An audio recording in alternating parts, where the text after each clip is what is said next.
You're listening to The Ghost in Me, a spicy, intimate romantasy love story by L.J. Arden. This audiobook contains emotionally intense content and explicit scenes. Follow L.J. Arden for new chapters and more stories. All rights reserved. This work may not be copied, reposted, or shared without permission. June 27th, late afternoon. The night is thick with summer heat, making my skin shimmer with sweat as my nightgown clings to my body. A single trickle of sweat glides between my breasts, trailing down to my belly button. I stand on the balcony of our Upper East Side home looking out over the park.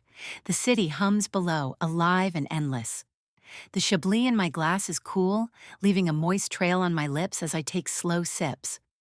I hear the door unlock. Steve steps in, shaking off the city's heat, running a hand through his damp hair.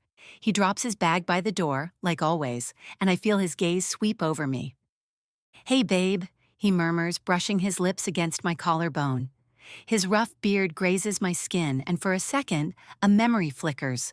Hot breath, tangled sheets, laughter against my neck, him hard against my thigh. "Hey, honey, I was just thinking of you." "Oh, really?" he murmurs with a slight smirk. "What were you thinking about then?" "It's so hot it reminded me of our summer in Italy. Remember how brutal it was without AC? And the only way to cool down was diving straight into the sea." I whisper, unable to stop myself. "That long, slow week and a half, it was a while ago, our honeymoon." He stiffens slightly, then relaxes with a soft smile.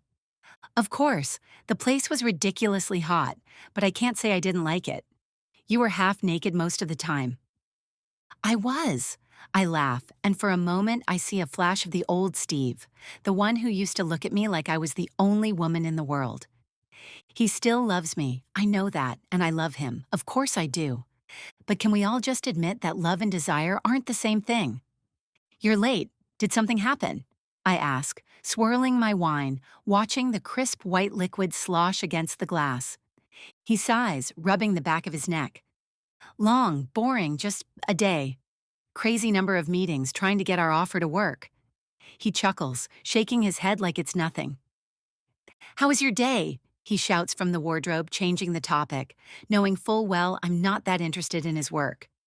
"By the way, you look nice today. I was missing you." He's back in the living room with me, wearing his comfy, cooling home clothes. Steve and I have been together a while. We met at university. Back then, our love started as a fling. The chemistry between us was insane. We spent days in bed discovering each other, teasing, licking, tasting, enjoying everything humanly possible. After a few months of crash course sex, we figured we should maybe go on a proper date, actually get to know each other. After that, everything escalated at supersonic speed. We moved in together, got jobs, and reality began. "That's it? Just nice?" My lips pressed together. I wanted more than nice. I wanted his hands on me. I wanted him to look at me like he used to, like he couldn't help himself.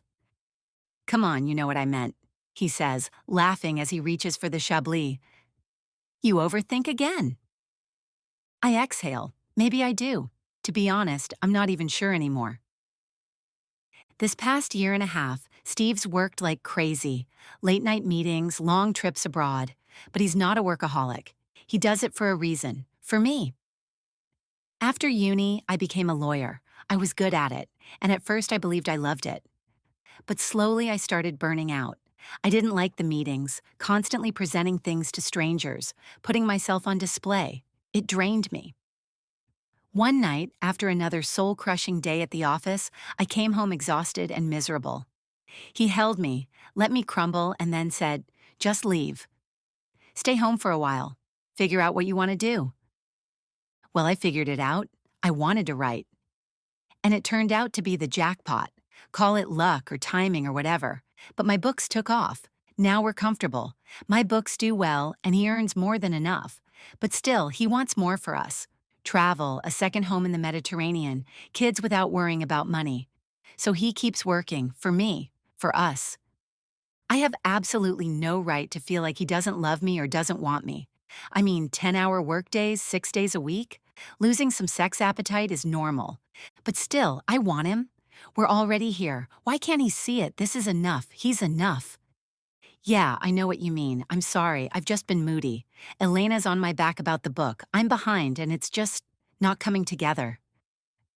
Give it time, he says, pouring me a generous glass. That's what you always say. It just needs time to settle into place. Yeah, that's what I always say. I repeat, voice flat. He smirks. I can still see it. That same sweet smile, the charm that made me crazy back in uni when we met. He's still the same man, my Steve. And yet, something is missing. And then, boom, another bestseller. He finishes. I wish you were right, I really do.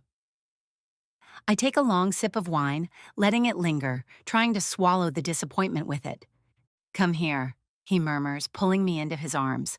His bear hug is steady, familiar, safe, in the most frustratingly boring way. Let's eat, have some wine. You'll feel better in the morning. As long as I can remember, I've loved reading, even before I could read myself. Time to close your eyes and dive into the land of fairy tales and dreams, my dad would say every night before opening the storybook. My favorite tales were always about princes and princesses. I remember dreaming of falling in love, being a bride, and building a family. Childish dreams. When I got older and started university, my dreams changed. Yes, I still wanted to find love, but my focus had shifted. I wanted to build a career. I was on my way to becoming a lawyer until Steve saved me from that path and almost forced me to become a writer. One of the best things that ever happened to me. And well, starting uni also meant discarding all the college boys. My interests had definitely expanded. I was eager to explore both my own body and others in ways I'd never experienced before. After some crazy exploring times, and I really mean crazy, including a few wild nights at swinger parties, which still make my head spin with pleasure when I think back, I met Steve. Back then, I was sure he was my forever love. I remember how Steve used to devour me with his eyes. Now he looks at his Wagyu steak like that. Desire dulls, at least that's what my lonely loins keep telling me. And the irony? I should be a professional at this.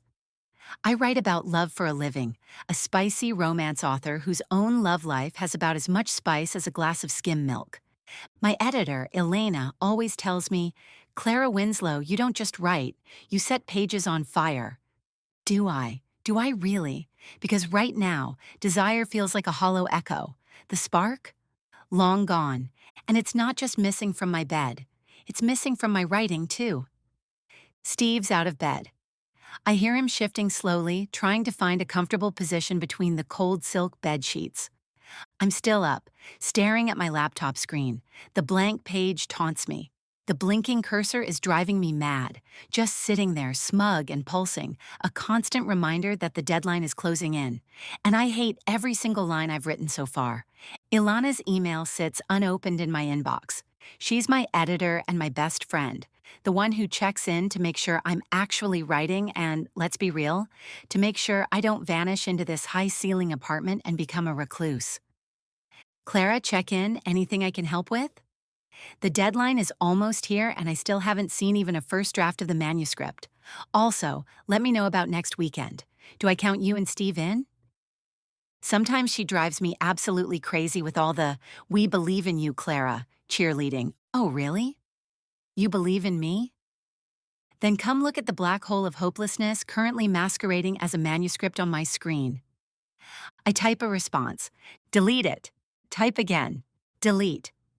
Finally, I settle on manuscript almost there. A lie. Yes, count us in.